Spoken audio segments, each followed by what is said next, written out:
everybody? It's your favorite big hats, favorite nerd, and today we are looking at the Hasbro Pulse exclusive. I can't keep track of which exclusive is what anymore, but we're looking at it either way. Cad Bane. So I ordered this well after I ordered my HasCon exclusives that I paid a premium for. I have yet to hear anything about them shipping, but I do have this guy off my regular, which I didn't need the flippin' premium account for. Goodness gracious. Anyway, we're gonna look at them, but first we're gonna look at accessories.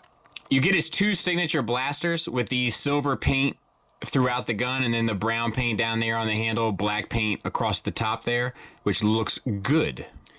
You can store those in his holsters on both sides of his leg, and he'll hold them just fine.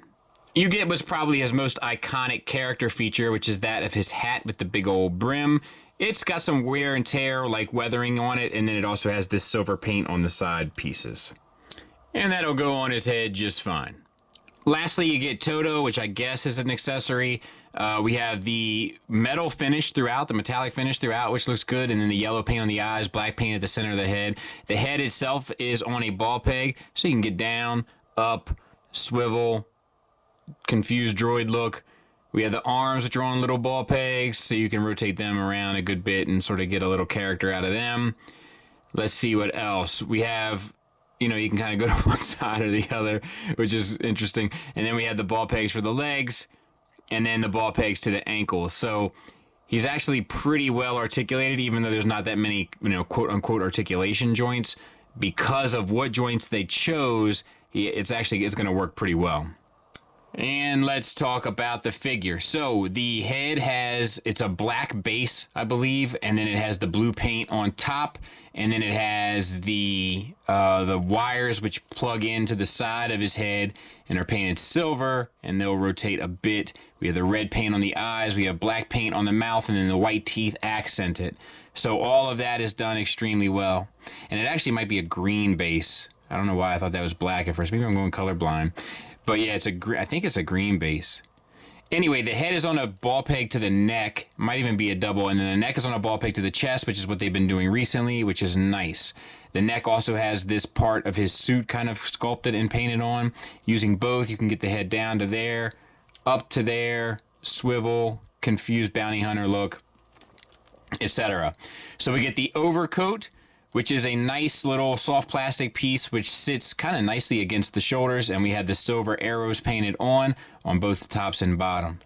Then we have what did I want to go to next? We have the pouch that's hanging off, and it's sculpted to kind of fit perfectly. Looks good. No paint, but sculpted nicely. We have the torso. So it's a single ball peg from the torso into the chest. Good bit around, side to side, not that much forward, but a good bit back. And a little bit of teacup. We have that base plastic with a heavy dry brush of the brown on top, and looks nice along with some silver detailings. Then we have the belt made up of bullets, or the equivalent thereof within universe. The bullets are all sculpted, and the tips and ends are all painted silver, which looks good. No issues so far. Disc hinge on the shoulder that goes into a ball peg in the chest. That's going to get you a little bit of a butterfly, which is nice. Get you a little bit up past 90 degrees, get you the swivel all the way around. Now we have a proper bicep swivel, which is nice to see inside the length of the coat, and then we have the wires that come out from the coat into the gauntlet.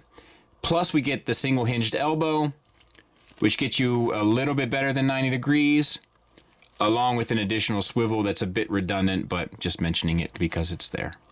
We have the gauntlet that's painted on with silver with the red detailings there, no issues. And then we have the wrist swivel, and they hinge up down with blue painted fingers. Same here, and once again hinge up down, which is the right way to do it. They could have easily done one in out and one up down, confusing the point of a pistol, but yeah, works well. All right, we'll get these arms out of the way. We'll talk a little bit about the lower part of the trench coat. The cut is nice. I like it. The sculpt work, digital sculpting looks good. No issues.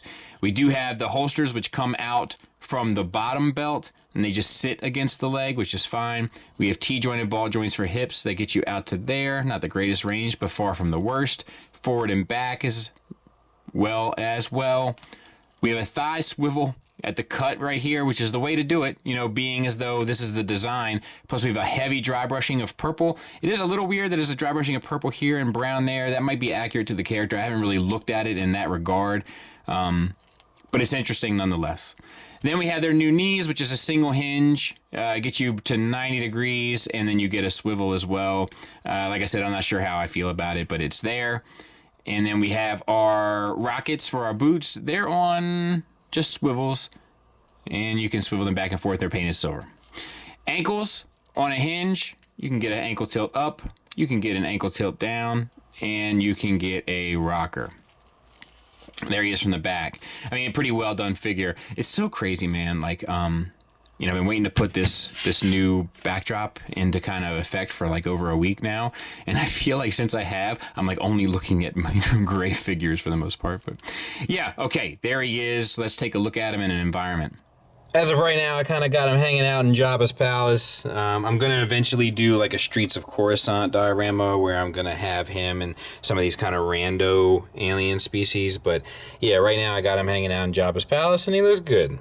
Final thoughts-wise, negatives, boy, this one's hard. This one's hard to come up with negatives for because it's really, really good. I don't know, man. I'm still not super crazy about the knee joints. It's kind of the way they've chosen to do business, though. And if I had to nitpick one other thing, I feel like his gauntlets were a little bit more purple in the animation, but, you know, they're going with a real-world approach, so I'm not mad at them for going silver. Like, I don't have much for negatives, and I kind of want to, but I don't.